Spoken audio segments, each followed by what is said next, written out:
Welcome YouTube to the Boardvengers small group mini assembly. What do we? Or do we have a name for these things yet? Spinoff. Cameo, yeah, spinoff. Who knows? Cameo. Soon we got to have like a Civil War thing, right? Like we got pick sides, we got fight. It's just, I hope so. Yeah. Right? I'm already fighting with Dave, so I mean, it is what it is. I'll take your side.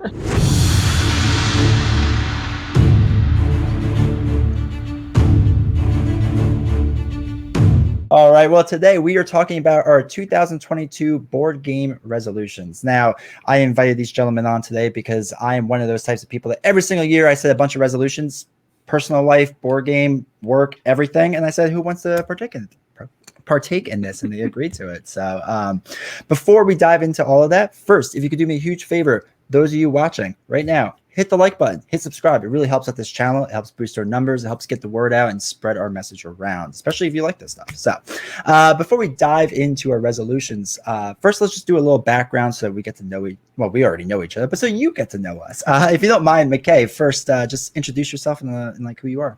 Absolutely. I'm McKay Anderson. I'm on most social media accounts as the Board Game Critic. You can see my handle. That's for Instagram. The Board Critic. You can find me on YouTube. I'm in most places. And yeah, I just do reviews, talk about board game stuff. I have a small board game publishing company on the side. I have my hands in way too many baskets. So if you want to know more, reach out to me directly and I'm happy to talk more. Fantastic. What about you, Nelson? So I'm Nelson. I'm one of the co-hosts of the Fantasy and Some Flights podcast. We do beer, board games, books, and bourbon. And that's about it. And not always in that order, right? Not always in that order. It just sounded the best, honestly. Yeah, right. It flows. Yeah, it flows pretty well. So. I get it. And my name is Jason. I'm with D20 Woodworking. You can find me primarily on Instagram and YouTube. I guess I'm on Twitter and Facebook as well, but I really don't do much with it, so don't bother talking to me out there. All right. So I figured we'll just kind of go around. We'll talk about resolutions, why we set these resolutions. Do we actually think we'll hit our resolutions? I don't know about you, but I sometimes set resolutions and I'm like, there's no way I'm going to hit this, but maybe I surprise myself. I don't know. It could be a thing. Right? Exactly. When you got that final push, man, we're gonna hit it. Shoot for the moon, because even if you miss, you may land don't say it. Don't stop. No. You'll crash and burn through the atmosphere, burn up and disintegrate. If you do miscalculations on a space launch, it's usually pretty detrimental. Yeah, you have issues. Yeah, it's not good. Don't do it. All right, Nelson, let's start with you. Since you were drinking, what is your first resolution for 2022 board game? So my first resolution for 2022, I kind of alluded to it on the first video that we published under this account name, and that is to either play or trade all of the games in my collection. And so I'm doing this. I'm doing it if I obtain a game, I also have to play that. And so my collection's already expanded by a single game, and I'm about almost 10% of the way through my current games, just playing them. Those are the ones that always kind of hit the table. So we'll see how it goes. I think, the first 30% is going to be pretty easy. Right. Those are the ones that hit the table consistently all the time. It's really going to be, the next 50% is going to be those that, I usually play once to twice a year. And then I think that last 20% is really going to be a struggle. So there are games that have been sitting on my shelf of shame for a long time.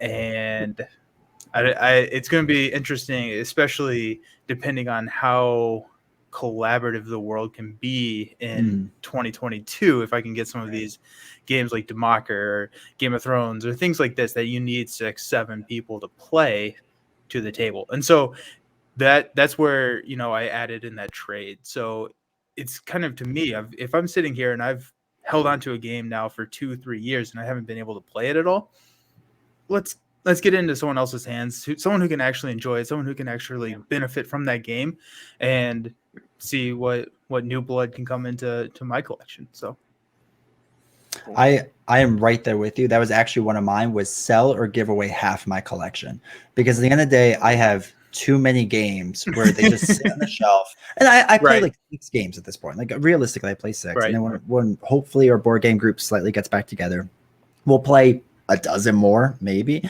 But other than that, I mean, it it honestly makes me upset, like looking at some of these games, because it's just like, I know that I paid good money, I spent time, Right. Yeah. I all this stuff, and it's just sitting there, and I know it could make someone else happy. I think that's what frustrates me the more, is that especially if people are having harder times and they can't afford new games because prices keep going up like crazy, I can sell it cheap because it's not really about trying to recoup the losses.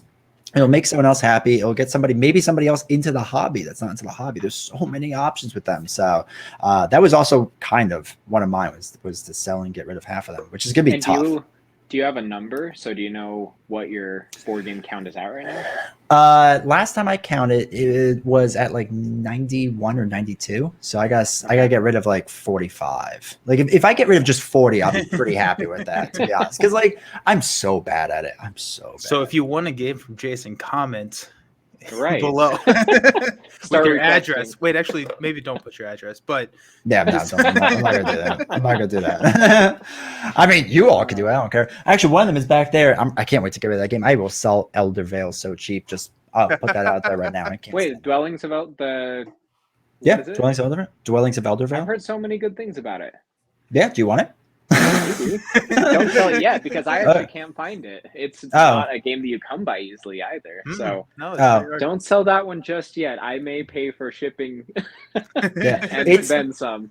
That was so really weird side tangent. Now that was the hardest part. I almost sold that game for $20 to ship it to someone in Wyoming. Cost them $140 because shipping was so bad, and it's such like a huge box. That's my problem with it. It's a big box. I got just the core, so I don't have all the minis and stuff like that. It makes it cooler. Just the core game. Likes minis. Yeah, right. There's plastic, right? Just makes it fun. But like that huge box is such a pain to ship, so I got to figure it out. But we'll get a force or something, and we'll send it off your way. Right. Maybe it'll show up. Maybe it won't. Maybe I'll just fly out there. It'd probably be cheaper for me to just fly to you, count it as a vacation, and pick up the game and fly back. There you go. And you can get yourself first class and the game first class, and it'd be cheaper. Right. So. Counts as a carry-on. Control. Yeah, right. McKay, what about you? What's the resolution you have? Very similar one. So just right off the bat, this is the first time I've done this, but I did a full board game inventory. Just went through all of my closets, boxes, like shelves, everything, and just counted for all of my board games, updated Board Game Geek. And I ended up with around 256 games on the list. It's bad. Which, granted, a lot of those are like smaller, like card games. I do have like a bin that probably holds 40 of them. Right. Is that expansions too? I think that's how Board Game Geek totals it. Okay. No, it wasn't including expansions because it breaks it out. I use BG Stats to track my collection, and it says this many games and this many expansions. So that's not with the expansions. Although I don't do a ton of expansions. I think I only ended up with like 10 to 15 that were actually expansions. And so big one of mine, I did that inventory. I printed out an Excel spreadsheet and I cut up each one into a little slip of paper and put it all in a jar. My goal is to play the games that I haven't played in probably 2 or 3 years. And there's a significant number of them. And so it's really showing a lot about myself when I want to play a game and I have these games in my head that I'm like, yeah, I want to play that one. I want to play that one. And then I draw out a game and it's just like, oh, fetch, I have to play this one tonight. Like it's a good, just like litmus test. And they also actually look like litmus test strips. It's a good litmus test of just how I feel about the game in general. And on that note, I'm going to try and do Board Game Geek's math trades that they do throughout the year. On that note, just as I play them, and I'm just like, you know what? I would not be sad if I didn't have this in my collection, update it there, and then hopefully have that math trade rolling around. I already did my first math trade this year, and I was actually pretty pleased with it. Cool. It was a good way to get my feet wet. Nice. Good. I'm so scared of that. I'm so scared of it. Why? It's a weird feeling. Yeah, I don't know how this is a weird thing about me. I am very, very anal about my games and want them pristine. If like I know my friends and how they play their games, and like if I ended up with those copies, I'd be like, no, send them back. I don't want them. Like it's just I'm so weird with games. Here's the thing though, if you're participating in math trades, you probably take really pretty decent care of your games, which maybe not pristine, but I don't know. I can't imagine a person that abuses their games really into the math trade scene. That's very true. And you would probably know about that person pretty quick, but they'd be like, Yeah. let's not They'd be include blacklisted. yeah. D20, let's not put them in. These games are a little Yeah. too nice, make people feel bad. Just shrink wrapped. Yeah. All right, Nelson, what about you? What else you got? Okay, so the next one is a resolution about my favorite game. And so my favorite game right now is Spirit Island. And so, we went with breadth. Now we're going to go with the depth resolution. And so we broke out Spirit Island for the first time this year last night. And we took up all 24 of the spirits. We split them into two stacks, put them in an envelope for me and my wife. And now every time we play Spirit Island, we're going to shuffle them up, pull out a random spirit, and then play with that spirit. And then and then at the end of the game, we'll trade. So I'll give her the spirit and she'll give me the spirit. If we have pulled out a duplicate, then that spirit's done for the rest of the time. So hopefully getting in at least 24 games of Spirit Island and running my way back through all the spirits. So pretty excited about that. Yeah. The first game last night, we had Heart of the Wildfire and Rivers Surges and Sunlight. And that was a fun combo. There's a little bit of negative synergy there, which was kind of fun to work through, but it was good. It was good. So I'm excited for that. That's awesome. I need to play that game more. It's one of those games. Yeah, I love it. It just doesn't get to the table. I'm excited to dive into that one solo. I have it. It's still in the shrink wrap. I got it for my birthday, which was at the end of December. Still in the shrink wrap on my shelf. And that's one that I really hope to get some solo plays in. I don't have a ton of time for solo plays, just family stuff. But I'm like, that one, I feel like I want to go deep solo. Yeah. Yeah. And also, I think solo, it isn't the longest game. I think we average a 2-player about an hour 20 per play. And so solo, it's probably about 45 would be my guess. So if you can figure out a place to set it up and kind of leave a lot of the components out, because it's a beast to set up and tear down. Yeah. If you can figure out that, then you can probably knock out a couple games pretty easily. Yeah. Or get a really good insert for it. I just bought a nice insert for it and just pull everything out. It makes it easier because there's so many bags with that game. Like it just drives me nuts. Yeah. Yeah. McKay, what else you got?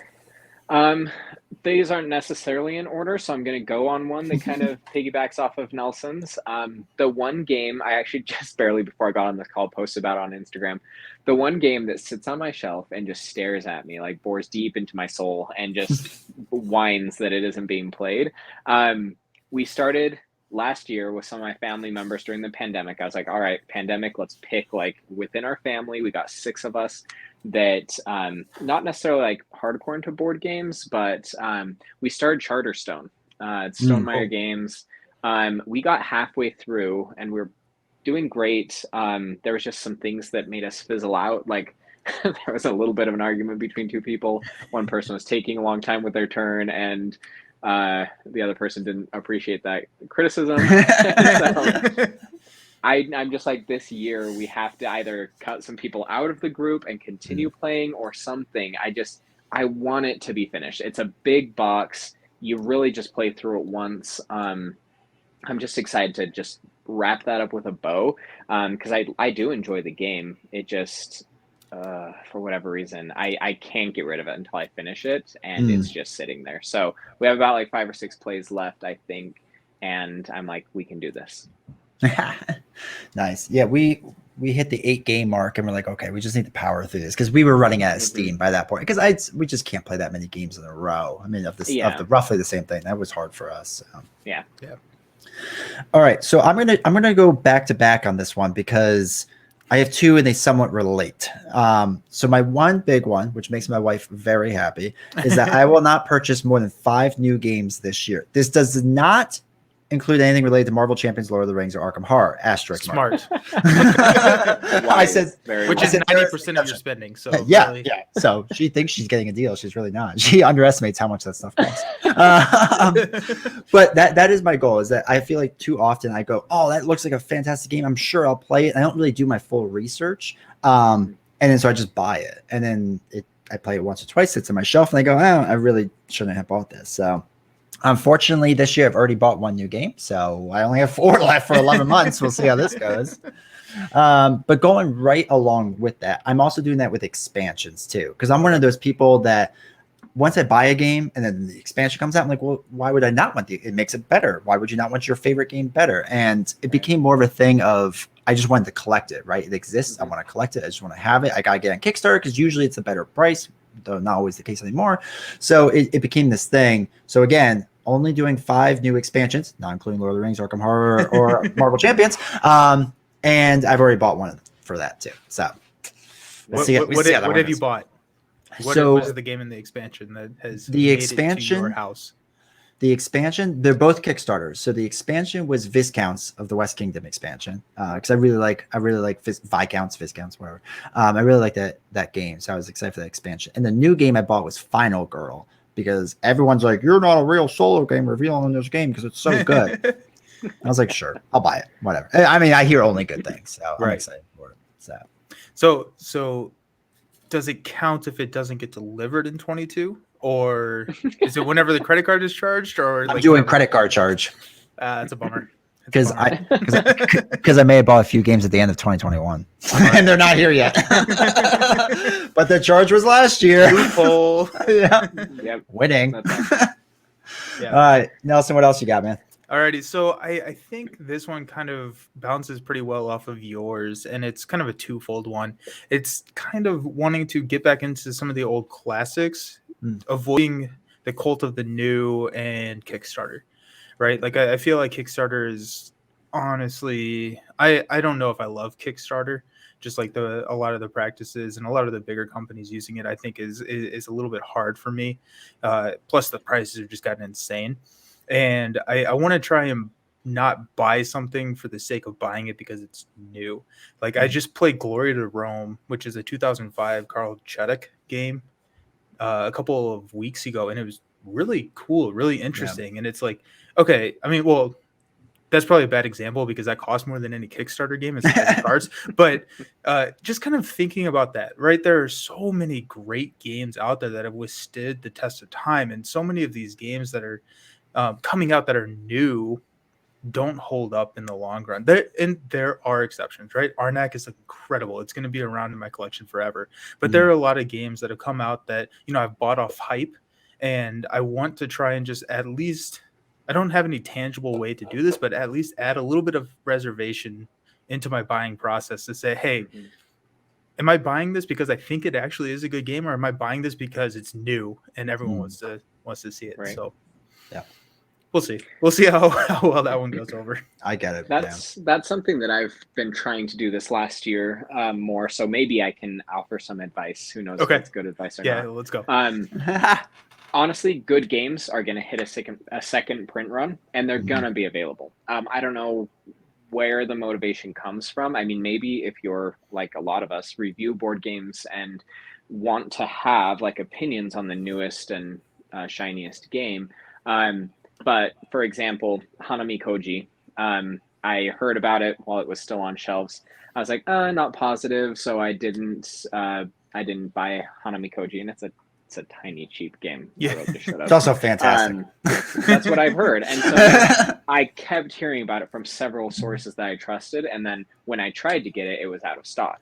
But so then Kickstarter comes around. They're doing the sequel to it, the Geisha's Road expansion, or I guess sequel. And I was like, you know what? I don't trust sequels, first of all. I think they're preying off of the popularity of the first game a little bit too much. But in the same way, I was like, I'm going to back for Hanami Koji because it's getting another print run. I've heard so many good things about it. So basically what I've done, and same thing with Steam Up. I was so close to backing Steam Up.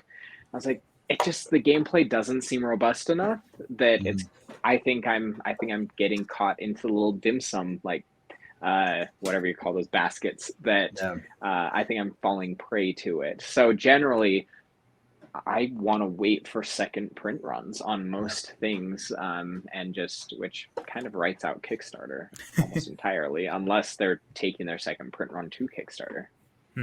I think we could have a whole down the road. We got to have a whole discussion about Kickstarter because I do think it's on its way out for various, not even Kickstarter's fault, just for the way the industry is going and just as a whole. Yeah, I think that would be a really interesting discussion, especially with you, McKay. right? Yeah. Understanding actually... the back ends and seeing how, like, what was your experience with it? I don't think we have time to get into that today, but I do want to hear that. Yeah. Future, write it down.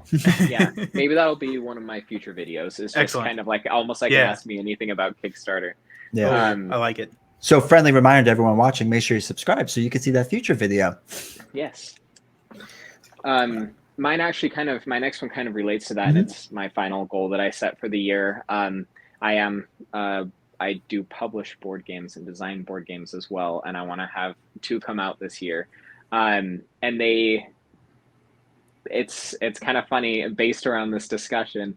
One of them, we're going to try and make, that's based around print and play, that it's intentionally fulfilled digitally. Shipping prices are outrageous. A lot of people aren't playing as many games because it's just getting expensive. We all know the board game market is getting bloated. You have so many where it used to be like $20 to $35 games were kind of the standard with Days of Wonder and stuff like that.